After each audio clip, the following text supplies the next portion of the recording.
सभापती महोदय, सन्माननीय ह्या सभागृहातील ज्येष्ठ सदस्य श्री अनिल परब यांनी या 1310 बसेसच्या संदर्भात माननीय मुख्यमंत्र्यांना पत्र दिलं होतं. त्याचबरोबर मलाही पत्र दिलं होतं आणि 1310 बसेस या 2024 साली घेण्याची प्रक्रिया चालू झाली होती. एसटी महामंडळाच्या सभेमध्ये त्याला मान्यताही देण्यात आली होती आणि ती मान्यता दिल्यानंतर नवीन सरकार आलं. नवीन सरकार आल्यानंतर काही लोकप्रतिनिधींनी माननीय मुख्यमंत्र्यांना निदर्शनास आणलं की ही 1310 ज्या बसेस आहेत त्यामध्ये भ्रष्टाचार झालेला आहे, त्यामध्ये गोलमाल झालेला आहे, त्यामध्ये अनेक काही लोकप्रतिनिधी होते आणि सन्माननीय सदस्य श्री अनिल परब साहेब सुद्धा होते. सर्वप्रथम सभागृहाला हे मी सांगू इच्छितो की 1310 बसेस जीसीसी तत्वावर घेण्याची प्रक्रिया चालू होती. कुठल्याही प्रकारे निविदाकाराला कार्यादेश देण्यात आला नव्हता किंवा कुठलाही धनादेश त्याला महामंडळाच्या माध्यमातून देण्यात आला नव्हता.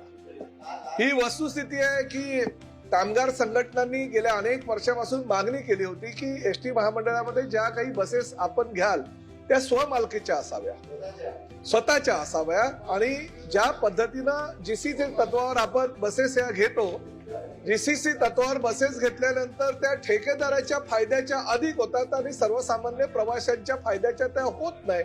त्यामुळे महामंडळाचं फार मोठ्या प्रमाणात नुकसान होतं आणि कामगार संघटनेला आणि त्यामध्ये भाई जगताप यांची संघटना सुद्धा त्या ठिकाणी होती आणि त्यामुळे हा निर्णय घेण्यात आला. मुख्यमंत्र्यांना तक्रारी केल्या ही वस्तुस्थिती नाकारत नाही, परंतु हा निर्णय घेण्यात आला की आता स्वमालकीच्याच बसेस घ्याव्या आणि त्यानुसार हे 1310 जे चौकशी केली मुख्यमंत्र्यांनी, चौकशी करण्याचे निर्देश संबंधित सर्व अधिकाऱ्यांना दिले, ती चौकशी चालू ही वस्तुस्थिती आहे. परंतु 1310 बसेस बिलकुल घेऊ नये ही भूमिका माननीय मुख्यमंत्र्यांनी घेतली आणि तशा सूचना परिवहन मंत्री म्हणून मी नुकताच रुजू झालो होतो आणि त्यावेळेस मलाही त्यांनी सूचना केल्या आणि आम्ही ते कॉन्ट्रॅक्ट होतं ते पूर्णतः रद्द केलं. त्यामुळे त्या कॉन्ट्रॅक्टच्या माध्यमातून एकही रुपया कुणाला देण्यात आला नाही, म्हणजे भ्रष्टाचाराचा त्या ठिकाणी मुद्दाच उपस्थित होत नाही. दुसरी महत्वाची गोष्ट म्हणजे एसटी महामंडळाच्या त्यावेळेस ताब्यामध्ये असलेल्या ज्या 12,000 बसेस आहेत त्या बसेसची संख्या वाढणं गरजेचं होतं, कारण अनिल परब ज्यावेळेस परिवहन मंत्री म्हणून कार्यरत होते त्यावेळेस जवळजवळ 17 ते 18,000 बसेस ताफ्यामध्ये होत्या.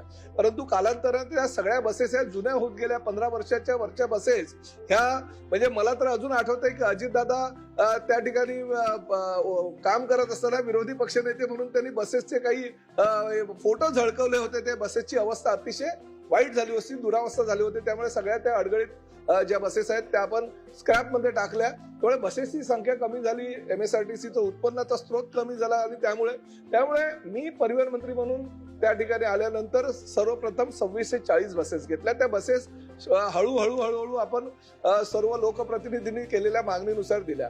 त्यानंतर 3000 बसेस घेतल्या स्वमालकीच्या, सभापती महोदय. त्या 3000 बसेसचं सुद्धा वितरण आता चालू आहे आणि टाटा सारख्या मोठ्या कंपनीनं त्या ठिकाणी आपल्याला अतिशय माफक दरामध्ये ह्या 3x2च्या आणि आता 2x2च्या सुद्धा बसेस आपण भविष्यामध्ये घेतोय. त्यामुळे 5000 बसेस आणखी आपण स्वमालकीच्याच घेतोय. म्हणजे आपल्या ताफ्यामध्ये 20,000पेक्षा जास्त बसेस होणार आहेत. भविष्यामध्ये 2036 मध्ये पूर्णतः एसटी महामंडळाच्या सर्व बसेस ह्या इलेक्ट्रिक होतील अशा पद्धतीने आपण ती रचना करतोय. सभापती महोदय, अनिल परब साहेबांनी जो मुद्दा या ठिकाणी उपस्थित केला ही वस्तुस्थिती आहे की त्यांनी दिलेल्या मुद्द्याच्या आधारे मुख्यमंत्र्यांनी त्यावर चौकशी समिती नेमली, चौकशी करण्याच्या सूचना केल्यात. परंतु एकही रुपया त्या प्रकरणामध्ये भ्रष्टाचार झालेला नसल्या कारणानं आता ते प्रकरण फक्त चौकशीच्या फेऱ्यामध्ये आहे. परंतु जर चौकशीचा अहवाल आला तर निश्चितपणे सन्माननीय सदस्य श्री अनिल परब साहेबांनी जी सूचना केली त्यानुसार त्यांच्यावर कारवाई करण्यात येईल. परंतु सध्या तरी चौकशीचा अहवाल प्राप्त झालेला नाही.